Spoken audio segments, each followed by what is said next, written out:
Welcome back to SuperWest on Sundays, everybody. And we got the team together to break down rivalry week. So joining me, as always, is fellow senior writer Stephen Villardo.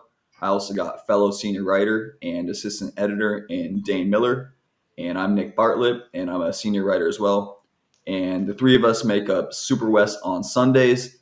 And starting off the show, we got to hop right back into it, guys. And obviously talk about the biggest game of the week. Maybe not the biggest, but the closest with the most kind of impact. And that is the Washington, just the Apple Cup. I'm going to say Washington State. It's the freaking Apple Cup, guys. So starting off really here, to quickly look at UW, obviously I'm a WSU alum, but to quickly look at UW here, I think that just it was a little bit questionable for Michael Penix. Obviously, they got the win, and that's what you need in a rivalry game. But to kind of simplify UW and break them down heading into the Oregon matchup, you're looking at a pretty solid defense. You got two good players. You got a bunch of good players in the front seven, but you're looking at a guy like ZTF. You're looking at a guy kind of hopping the back end here. You're looking at a guy like Jabbar Muhammad and Dominique Hampton. Kind of blanking on a couple other names on the front end, but there's a bunch of playmakers that UW has. Top to bottom, they're not as good as Oregon, but they have a solid defense, and again, just really stepped up against WSU and made enough plays to get it done. And looking at their offense, the question is, what is going on with Michael Penix Jr. recently?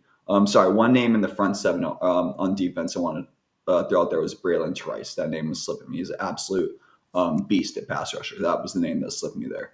But looking to the offensive side of the ball, I'm not sure what's going on with Michael Penix right now. Doesn't really make a lot of sense. He's been struggling. I know there was a game against Oregon State and a game against Utah where weather conditions, one game was rainy, one was a little bit windy, and those kind of could have played a factor. But in the Apple Cup, I live in Seattle. The weather was absolutely perfect yesterday, and he was just he's missing throws, guys. He's missing a lot of throws. And it's kind of just, it should be interesting to see how that plays out going forward. And then the one thing I want to say is Rome Odunze continues to be an absolute beast, probably the best receiver in the country as far as I'm concerned. May not be as flashy and put up kind of as big a stats as other guys, but has all the intangibles, and he really is just a phenomenal playmaker. So UW's looking a little rough heading into the Pac-12 Championship in the Oregon matchup. But again, bottom line, they beat their rival. And for me, for a WSU alum, I know a lot of Cougs aren't going to like this. I'm seeing a lot of pitter patter and comments and all this stuff about like, oh, we did good. Y'all lost, or we lost to Arizona State, Stanford, Cal. You weren't playing UW for a feel-good story. You're playing to win and keep your postseason hopes alive. We lost, and bottom line, you're 5-7, underperformed all year. And there is no feel-good story because you lost to Stanford, because you lost to Cal, and because you lost to Arizona State. And because of that, that's all the airtime you get at WSU. Cold world out here. Real shit. I don't know if we're supposed to swear, but real shit. I mean, come on. But for UW, again, just a little bit spotty. And I just want to see, again, more out of Michael Penix Jr. heading into the Pac-12 Championship. And with that, I'll kick it to you guys. Actually, I'll kick it to you, Steve. Kind of some takeaways from the Apple Cup. Yeah, so, speaking of Penix a little bit, I mean, 21 of his 33 targets yesterday went to either Odunze or McMillan. So I don't know if it's kind of just locking on those two guys. I know at the start of the year they were spreading the ball out a lot more. Odunze had 14 targets, 7 catches. I mean, and that fourth down call with him getting the ball, and that was gutsy, a good play call. But I mean, that's a lot of faith in the offensive talent you got there with Odunze and Penix and everybody to get that call right and make that play. That was pretty amazing.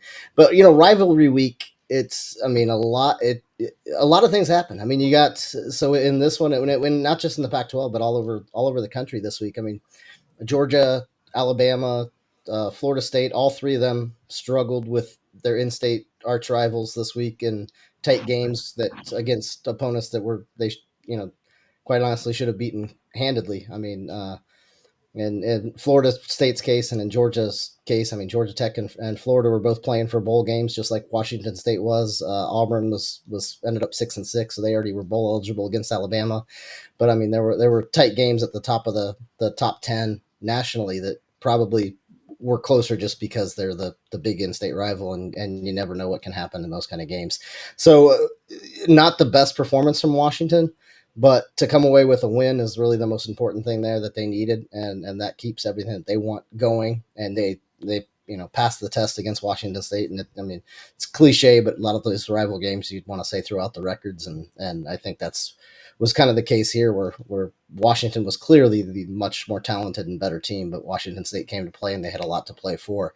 And defensively for Washington, ZTF didn't really kind of light up the stat page yesterday, but it seemed like he was just involved on so many plays defensively, just adjusting things here for Cam Ward here or there, and maybe he didn't come away with the sack, but he did enough to alter the play and where it should have gone. And I think that's moving forward, if they can get that kind of production from the front seven and keep getting Dylan Johnson carries and running the ball. I think he dropped down to 3.9 yards per carry yesterday, but I think he still carried over 20 times for almost 90 yards, and 21 for 89 is what it was. His long was 9, but keep on feeding him, and it keeps the offense balanced. And I think Penix will be fine then too. But you're right, Penix has missed some balls the last few weeks and has not looked nearly as sharp as he was at the start of the year. So who knows what it is, if it's just kind of defenses figuring out a lot of things on his gameplay and game planning for the Huskies a little bit better.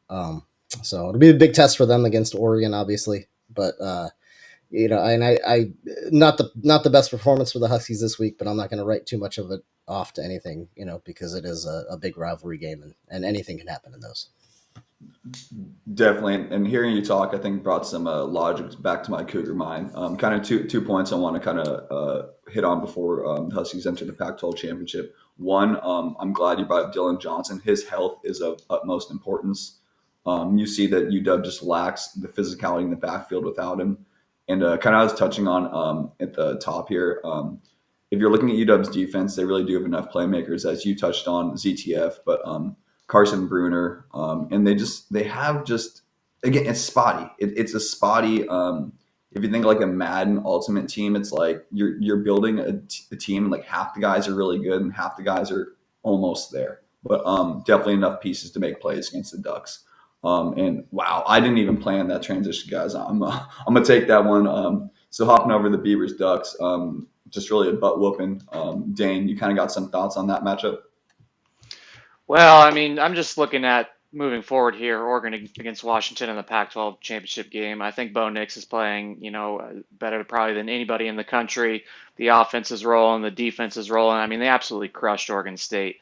That game was not really close. I guess maybe at certain points you could say it was in doubt or questionable, but really it was Oregon just dominating.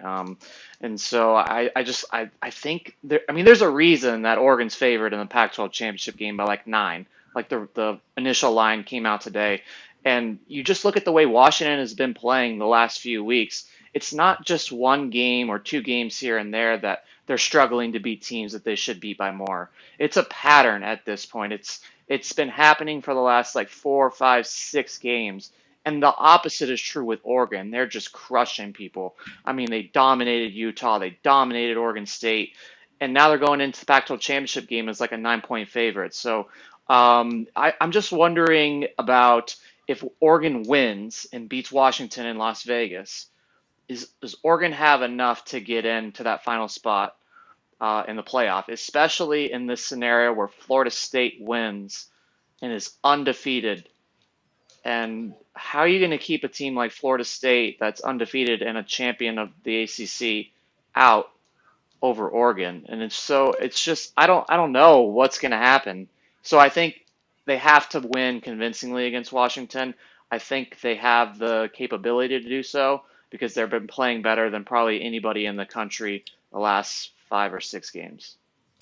Well, I tell you, if Oregon beats Washington convincingly or close or however they beat them, Oregon's in the playoffs, and Florida State's in the playoffs if they go undefeated. So if that's the case, you got Georgia, Michigan, Oregon. I think is actually would be the 3 seed in that scenario, and Florida State would be the 4.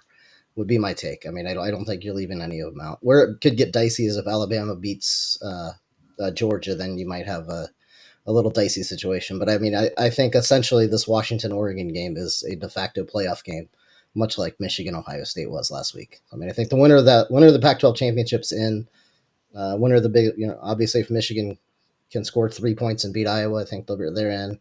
And then I think Georgia will take care of stuff, and Florida State is deserving and will be in, but I don't even think you really have to worry about that from a standpoint of Washington or Oregon. I don't think that's really where the I think I don't see any way that Oregon, if with a win over Washington, gets left out. I'm somewhere in the middle. I think they should be in, but I'm not sure exactly because with Florida State's having their star quarterback injured, it's kind of like you're throwing them in the playoff to be a sacrificial lamb, sacrificial goat, one may say. I mean, why? Obviously, they have a talented team. You don't get to undefeated at this point in the season with one player, but it's interesting. And the one thing I will say, and I know I'm bringing it up, guys, it's overselling a little bit, but you got to understand this is the day after the Apple Cup, and I am like a coog, and like this one stings a little bit. But the one thing I will say, kind of maybe that UW fans, maybe they don't want to hear it from me, but I think it's the truth. Bottom line is, I know Bo Nix is putting up better stats and looking a lot better recently. I know Michael Penix Jr. has struggled 3 or 4 games down the stretch. But as far as I'm concerned, I've watched both these quarterbacks a lot, probably more so than most, in the Pac-12, just because the nature of these teams being dominant. And as far as I'm concerned, when big games come, Michael Penix Jr. is still the guy who wins every time. Bo Nix still has not gotten it done. He hasn't. He has not gotten it done. So that's something to consider. I think Bo Nix will change that. Kind of touching on the Oregon State game, that was probably one of the best college performances I've ever seen at quarterback by Bo Nix. That was crazy. There were free rushers rushing at him, and the Beavers have a good defense, and he was just beating it and just quick throws to Des Johnson and Troy Franklin, and really he's just been phenomenal. But again, with all that, everything pointing in Oregon's direction, Michael Penix Jr. has beaten Bo Nix twice, and it's damn hard to beat a team a third time. Particularly a good team, but it is something to consider. Until Bo Nix wins the big one, can you get it done? But that's what we're all watching next week. And we said it last time, the performance Oregon had against the Beavers. I mean, from the last segment, we were talking about all the rivalry games that came down to it, and this was Oregon against a very, very good Oregon State team, unlike kind of the other 4 examples we threw out there nationally.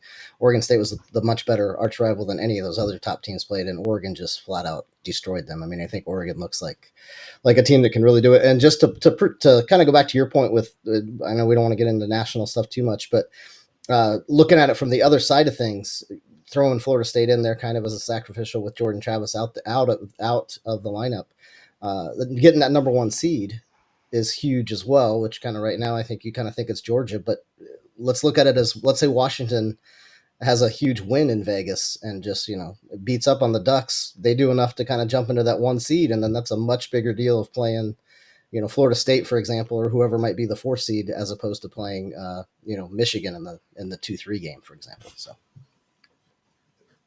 Yeah, and that's a good point because Michigan's mad right now. They're playing against the world, literally. So that's going to be an angry team. I think Ohio State just learned that one yesterday. So kind of I think that's kind of the big games in the Pac-12. I think we'll touch on Arizona in a little bit just because of their run's truly been phenomenal this year. But hopping over the Mountain West, we had some huge results yesterday. And I'm going to kick it over to you, Steve, starting with the boys. Actually, where do you want to start? You want to start with start with how it was just kind of a playoff in itself, with Boise State against Air Force and then San Jose State against UNLV. If UNLV had won, then obviously they would be hosting and playing the winner of Boise and Air Force. San Jose State beat them, so then it brings up the 3-way tie no matter who was involved, and then they go to the 4 computer rankings, which 3 of the 4 were released today, and then Anderson and Hester is the 4th one that will get released publicly tomorrow, but it's already been, the Mountain West already has access to the results. So it's going to end up being Boise State playing at UNLV next Saturday for the Mountain West title, which I think everybody probably watching this knows. But as it came down to the average of the first 3, UNLV was ranked 45.6, Boise State 54.3, and San Jose State 59.3. And in that last one, last week, UNLV was 31st, Boise 71st, and San Jose State 72nd in that Anderson and Hester one. So I doubt, I think as it turned out, that last poll, San Jose State obviously would have had to make up like 15 spots on Boise, and they obviously did not do that. So I kind of went to the computers, which is an odd way to go the tiebreak because Boise and UNLV didn't play head to head. So as it turned out, I think it was obviously San Jose State was 1-1, I think, and Boise was 1-0 in head to head between the three teams. But since UNLV and Boise didn't play head to head, they couldn't get there. So whether or not they got it right, I don't know. I kind of feel bad for San Jose State because they might be playing better than any team in that conference right now, riding a 6-game win streak. And really, I mean, they were a good team from the start of the year. As I was writing about them all year, and they were like 1 and whatever, I was thinking they were probably the best 1-4 team or whatever it was at the time. They just needed to start winning some games. But the start of the year, I mean, their opponents were all like a combined like 14-2 at one point when it was USC and whoever else they lost to in there. But I mean, they lost to some big time teams in there. Toledo, who's 11-1 right now, they lost to at Toledo. So, I mean, it was a tough stretch for San Jose State at the start of the year. But, kudos to them because they made a great comeback and got the win over UNLV yesterday. And if you talk about that game, Cordero had a great game as he normally does. He's one of the better quarterbacks around, but it's the running game for San Jose State's been doing it. Yesterday they went for 233 yards. If you talk about UNLV, they like to run the ball as well. Boise State's got an excellent running game, and I don't want to really get into what we're going to think we'll see next week, but I don't know who will win that game, but I think Boise State could definitely run the ball all over UNLV, the way that both those teams are kind of matched up now, because UNLV struggled to stop the run the last couple of weeks, and Boise's been running the ball really well, especially with George Holani back, and then Ashton Genty obviously back in the lineup too, and the two of them kind of as a two-headed monster is formidable in the backfield. And Maddox Madsen's out now after a surgery, so they're back to one quarterback. Whether it's not the right quarterback or not, who knows? But I think the one quarterback system is probably much better. And Boise State's just playing inspired ball the last couple of weeks too, since the coaching change and everything. And you talk about the success Boise State's had. They have not actually won the conference championship game since 2019. So I mean, they're riding quite a little streak of disappointment in that game and not getting the conference championship in the last, 4 years now. So, which is hard to believe when you think of Boise State in the Mountain West. So I think, the demise of Boise State was a little premature, I think, on a lot of people's part this year. Agreed. Yeah. And kind of, obviously that's a lot to quickly summarize. So I think kind of a couple takeaways there is, one, obviously, looking at San Jose State's run here, they've beaten some good teams too in the 6-game winning streak. I think they knocked off Fresno State a couple of weeks ago too. So, yep. They're really between UNLV and Fresno State. That's kind of two of the you should say at least middle upper echelon teams in the Mountain West. You combine that also, and then kind of hopping over to Boise.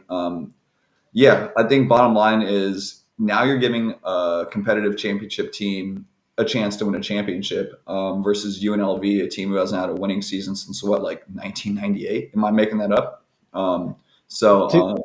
2013 was the last bowl game, so yeah. Okay, I knew I was making it up and exaggerating a little bit. It was pretty close though. It wasn't bad. So ssometimes you just throw stats out there and you roll with them, and I have you guys double check with them. I mean, I'm like, come on, you got a stat center, man. But no, in all seriousness, I just don't see this program. It's a new opportunity for them. So kind of like you were touching on, Boise State back with their full plethora of running backs. Got 2 running backs, and is it going to be Taylor Green kind of taking back over at QB? Yeah. So at the minimum, you got a 3-headed monster out of the backfield. And hopefully he'll continue to progress as a quarterback.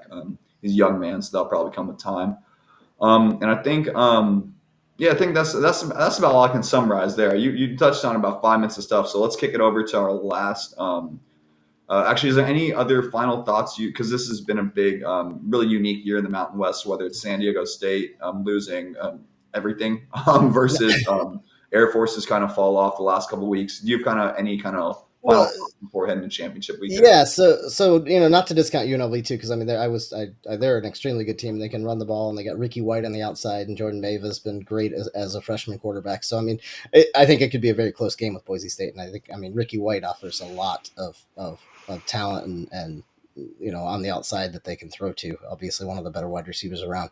Fresno State's kind of in a tailspin right now too. San Diego State actually beat them yesterday, so I guess kudos to the Aztecs. I didn't see that score. Brady Hoke getting the win in his last game before he rides off into the sunset, maybe forcefully rides off into the sunset. And then Air Force, 8-0 to start and finishing 0-4. So that all started with a loss to Army, and so it's been a crazy year. And then kudos to UNLV and the job Barry Odom's done with that program too.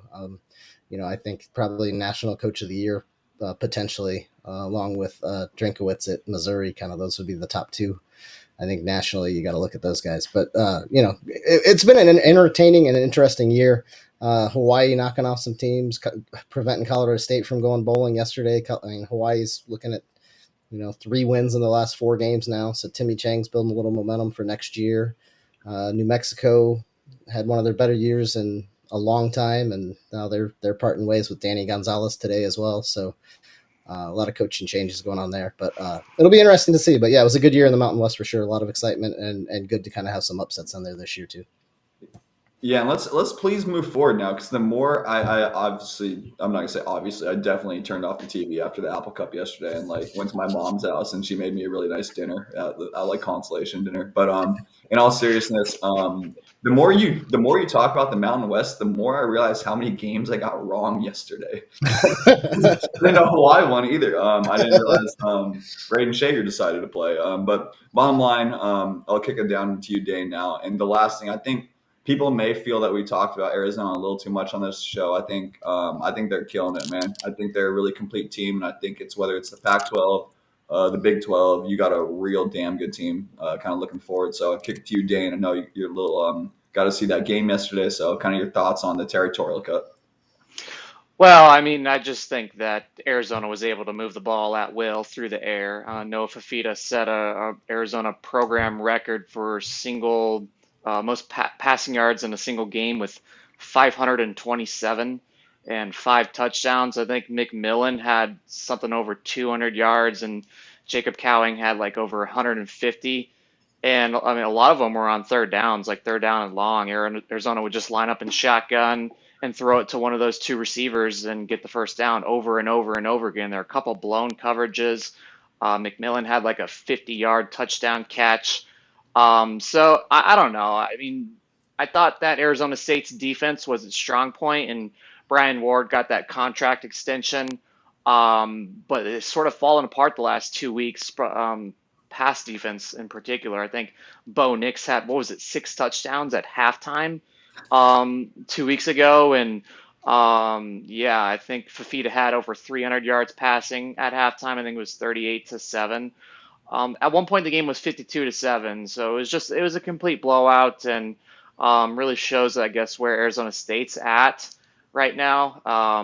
They got a lot of work to do. I know they've recently moved on with their AD. I don't think they've hired a new one yet, which is a big deal to the fan base up there. It unlocks a lot of the NIL donors that were on the sidelines and not happy with the direction of all of their programs up there.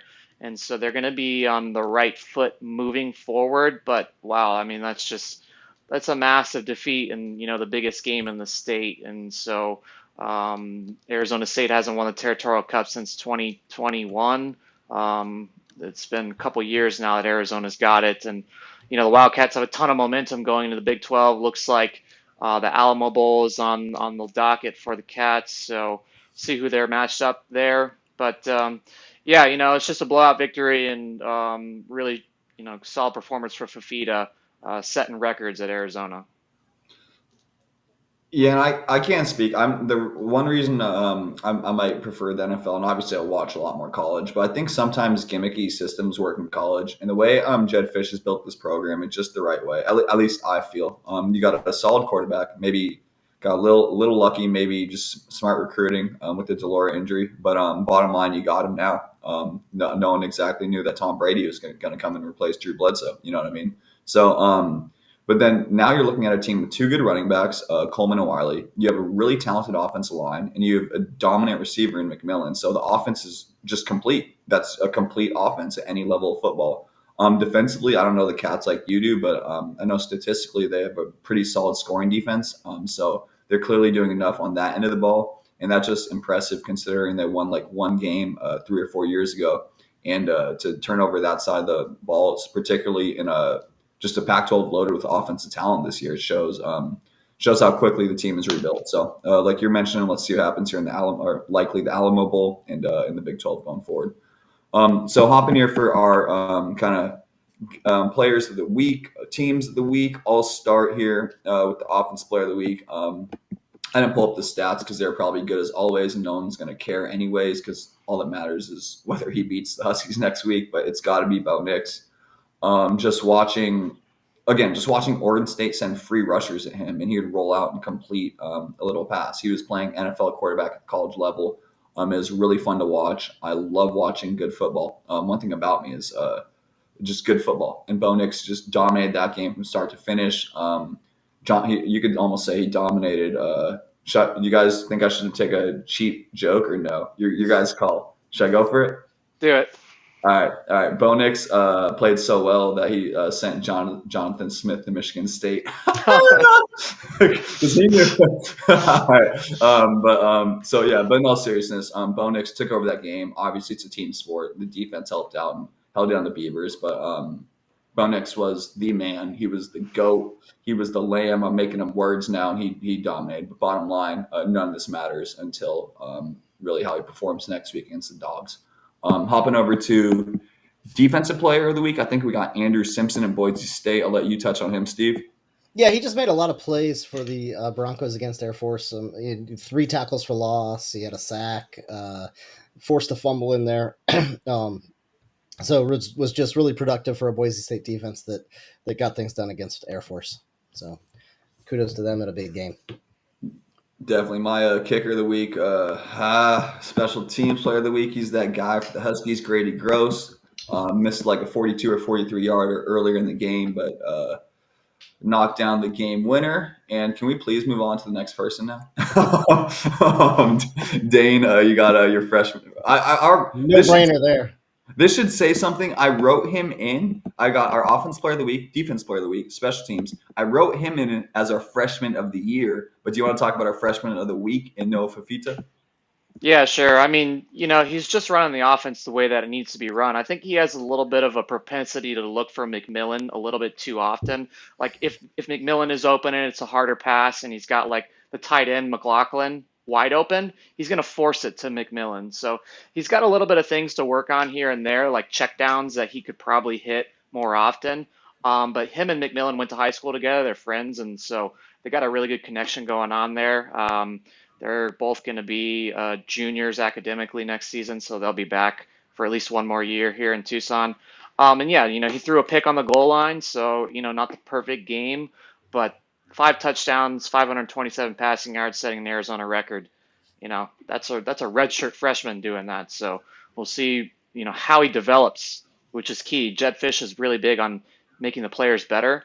So, Fafita's got things to improve on. He's not near his peak. Like, he's not near it. He's close to it, but he'll get better for next season. So it's something to watch. Yeah, and it's not like the guy he replaced was a slouch. Dolores is a solid enough quarterback, which speaks in its own right. Hear you. Definitely, he's a youngster, so obvious little things here and there.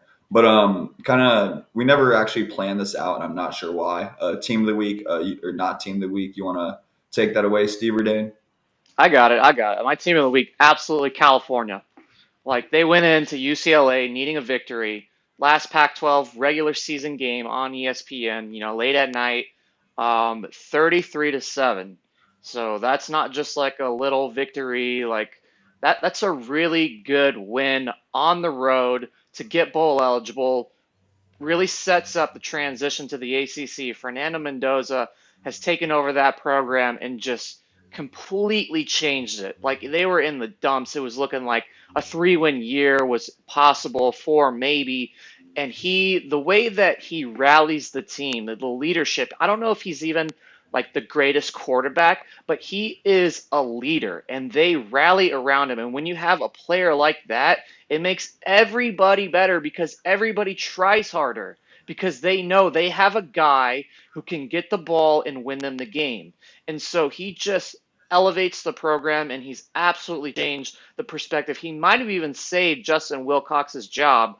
Um, I, s- I mean, they've been treading water, the program has, for several years under Wilcox. But you got this, he's a redshirt freshman too, and you got this guy who's now gonna, you can recruit around him, you can build your program around. He's a foundational piece, and your transition to the ACC, like it's a really good spot to be in for California based on where they were earlier in the season. I don't think many people expected them to get 6-6 and bowl eligible this year, but they did it because of Mendoza. He was their third stringer to start the year, so he's one of the biggest stories in the Pac-12 that's not really talked about. In a 33-7 victory over UCLA, that's a rivalry, Cal and UCLA, so that's a huge result for the program. I think they're going to the LA Bowl, is what I've seen today on Twitter. So they'll be facing the Mountain West champion, it looks like.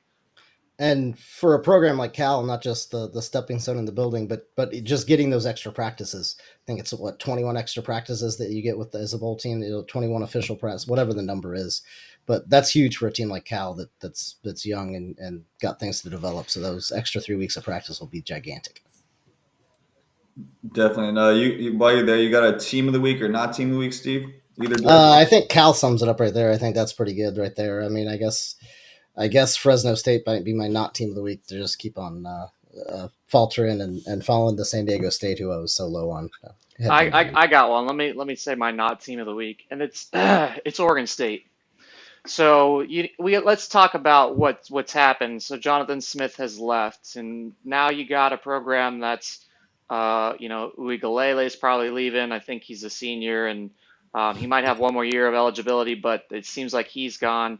Aiden Childs, the backup quarterback, posted something on Twitter that makes me think he might transfer out. I think Damian Martinez said he's coming back, but he said that before the coaching change was announced. So they're going to have they're going to have coaches in their ear asking them basically to enter the transfer portal and come to their school. You don't have a coach. Your conference is up in the air at this point right now. It's still going to be the Pac-12, but it's going to take a year or two for a realignment to happen. If they're going to be adding Mountain West programs and maybe some from the American and maybe Conference USA, it's going to take a couple years for that to get resolved. So your program is now just, it went from being one of the greatest stories in the conference this season to falling apart over about a 2.5 or 3 week period. And so I think the result against Oregon was reflective of everybody knew that Smith was leaving. And so when you have that, it really just kills your team. And it's kind of sad, really, because Oregon State was one of the greatest stories, and it's just fallen apart completely. So that's my not team of the week, and it's not a happy time to discuss it. Yeah, and I'm glad you mentioned that because honestly, I think this is probably a bigger. We're gonna keep it lighthearted because I'll end with my not our team of the week, but I'm glad you touched on that because I think it's a common societal problem. I think Jonathan Smith really walked away from his heart for money, and I think honestly, I feel if Oregon State doesn't continue winning next year, almost everything he's done has been delegitimized, essentially. I mean, really, he just walked away from his alma mater in the middle of a tough time where they don't know their conference after a tough loss, and really to go to a school where you're probably going to get your ass kicked on a regular basis. I mean, how'd that work out for Mel Tucker making that transition a couple of years ago? So I can't speak to the character, Jonathan Smith, maybe his family in Michigan. I don't know him, obviously, but I feel like many people would have made the same move as him. And sometimes it's just better to be happy with where you're at and respect where you're at. And yeah, things really good. And honestly, they would have probably ran whatever the Pac-8, fake Pac, Mountain West, ACC, whatever we are. They probably would have been the favorite in that conference, particularly with WSU and kind of falling off. So, yeah, that's an interesting decision on his part. And kind of summing it up on a happier note, kind of the opposite end of the spectrum here. My team of the week has got to be Boise State. Spencer Danielson, interim head coach, does his job, gets his team back to championship game, and as ugly and as weird and as just downright odd as the Broncos season has been, as I touched on, they have a chance to win the Mountain West Championship. They have a chance to go in a bowl game, and you do both those things, and things are still looking pretty solid moving forward. So, I really respect the win from the Broncos. And again, they could have folded this year, and champions continue to fight. They continue to play, and hell, they might literally be champions now. So, you guys got anything else you want to add? We touched on a lot this week. One last thought about Colorado, the way the season has ended. Shadur Sanders didn't play, so I think if he plays in that game, they probably have a chance to win. I don't even know what happened with Utah. I can't really, I didn't watch the game, so I just see the box score here. But 60 yards passing. That's against Colorado. I mean, they ran for over 200, but yeah, Utah throwing the ball for 61 yards against that defense is ridiculous. Yeah, and for Utah, I think Cam Rising has announced that he's coming back for next season, so the transition to the Big 12 is going to be smoother than it otherwise would have been. Um, But yeah, for Colorado, you got to get into the transfer portal and you got to shore up your offensive line. That's got to be the number one priority going into next season. And based on what Deion Sanders did over this last offseason, I think you have to have positive outlook. You have to have an optimistic view of what he can do with their roster. Coaching changes need to be made too. I don't agree with his decision on the offensive coordinator getting rid of Sean Lewis and his play calling. I don't think that made any sense. But we'll see what he does, and I think he deserves Coach Prime deserves the benefit of the doubt based on how they started this year. I think they probably performed a little bit better than some people were thinking.